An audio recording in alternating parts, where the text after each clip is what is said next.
Multi role handling and complimentary role handling.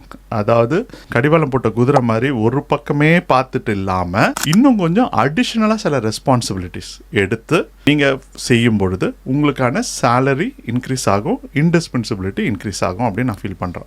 அதில் ரொம்ப ஸ்பெசிஃபிக்காக பார்த்தீங்கன்னா அவங்க ரோல் ரிலேட்டடாக நிறைய ஒர்க் இருக்கும். ஸோ இப்போ ஒரு அக்கௌண்டன்ட் அப்படின்னு எடுத்துக்கிட்டிங்கன்னா அந்த ஆர்கனைசேஷன் வந்து ஒரு ப்ராஜெக்ட் ஹேண்டில் பண்ணுறாங்க அப்படின்னும்பொழுது அதுக்கு ரிலேட்டடாக வந்து இன்னொரு புது ப்ராஜெக்ட் வருது, அதனுடைய காஸ்ட் அனலைஸ் பண்ணுறது, அதற்கான டெண்டர்ஸ் ஏதாவது இருக்குன்னா அதுக்கு அப்ளை பண்ணுறது, அது ஒரு ரோலாக இருக்கும்.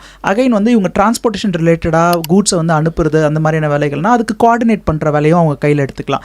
நிறைய எம்ப்ளாயீஸ் இருக்காங்க அப்படின்னா அதில் ஹெச்ஆர் சம்மந்தப்பட்ட விஷயங்களை வந்து இவங்க கையில் எடுத்துக்கலாம்.